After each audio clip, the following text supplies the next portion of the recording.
Hello everyone, this is Joey G with Touch of the Brush Model Weathering, and welcome to this weathering video as we weathered this Broadway Limited Imports Reading T1. This Reading T1 is a beautiful model and I really didn't want to weather it because it's such a pretty model, but due to my client's request I will be weathering this model and I'll show you the process and how we weathered this steam locomotive. I've been getting a lot more requests on weathering steam locomotives for clients, and so I'm going to put out more videos on how I weathered these steam locomotives. So after putting the tape on the locomotive and then using some matte medium and dull coat, I able to start the weathering process by using Anita's acrylics flat black paint. Of course this is diluted, and we go over the entire model with this diluted paint. Now I was looking for a few photos on the 2101, but I couldn't really find anything specific that I was looking for, although I have two photos here that I will show you. They should pop up right now, and those are the two photos I'm basing off the steam locomotive.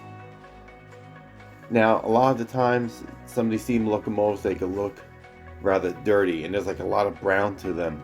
I like the black and the grays to stick out more so than just that dirt color, even though it's part of the prototype.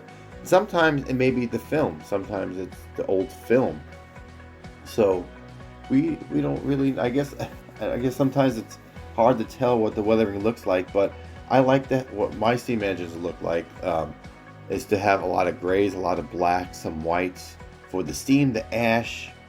And so you can see here with that fading, just a simple fading, just a difference there. And there is the difference on the before and after.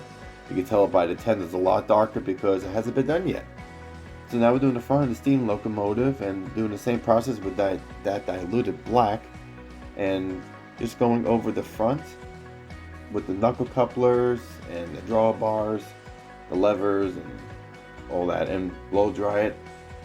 So this will help quicken the process. Now I'm using this weathering powder that I received on Amazon. It's a jet black. I really like it. It depends on the locomotive you use. It is really a nice color. There's some black that could be way too black, or it can look really brown. This was a nice cross between a gray and a black color. I will have the name in the description of the business that I received this for, and I will go over the entire steam locomotive with this. This is like the base powder that I use. And the steam locomotive, based on the pictures, there weren't a lot of details I could find on the pictures themselves, and so this is more of a base neutral color and a weathering process on the steam locomotive that anybody can do.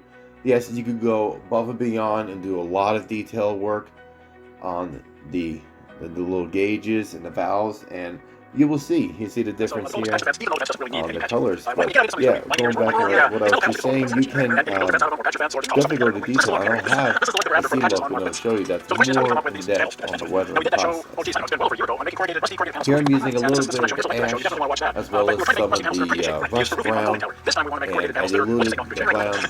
After the powders, I diluted the brown paint with the diluted black paint, so it won't be as noticeable or too rusty looking, but definitely some dirt on the front of that plow.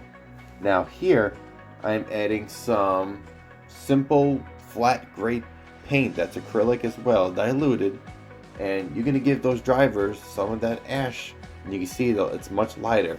Now this is a little too light. I did darken it a bit. After a couple of layers, I did darken it a bit with some flat black paint again, and it got to the tone in which I like. But you want those drivers to stand out and pop out from all the ash and the soot on the bottom. I love seeing those drivers just covered with that white chocolatey ash looking color. And you can see here the other side, this side's not done just yet, and you see the difference in the colors already.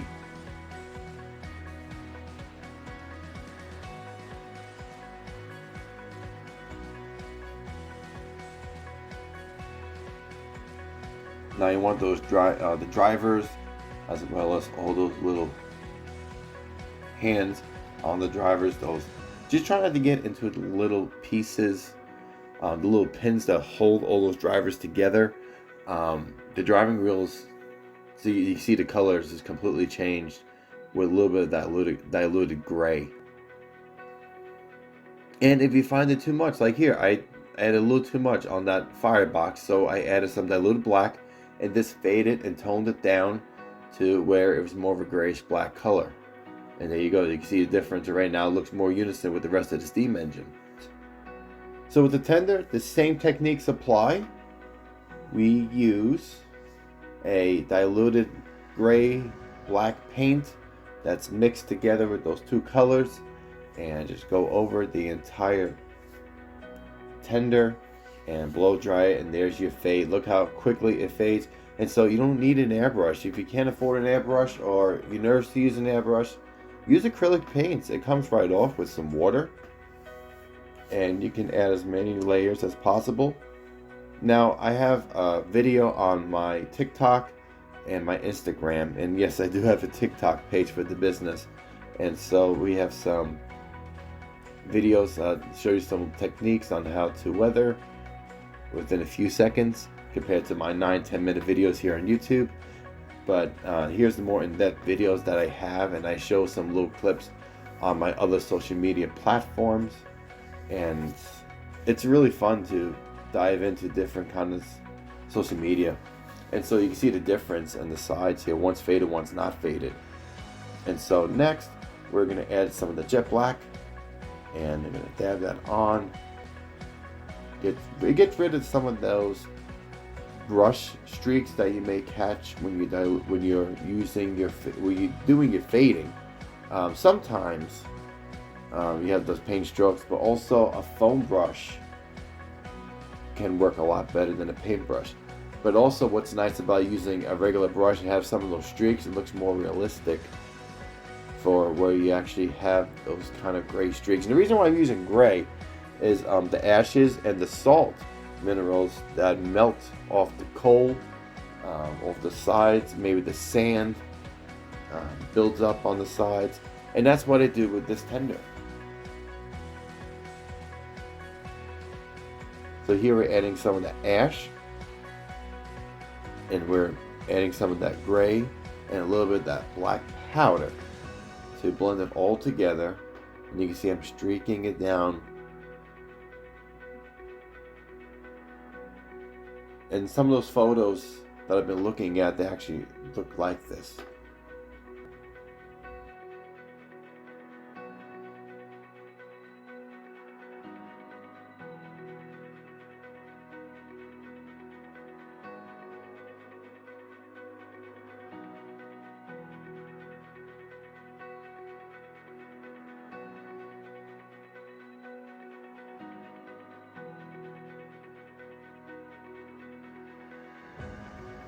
This is a beautiful model.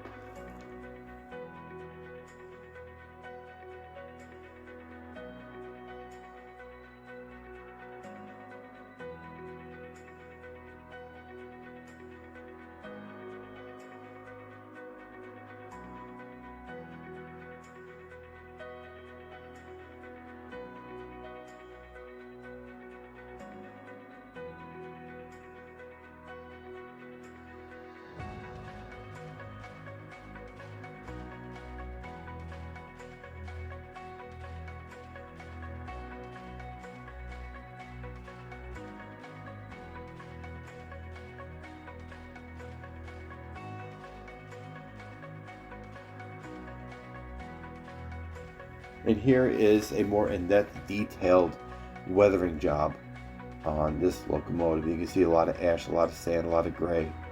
So guys, I really appreciate everybody watching, and thank you so much for joining me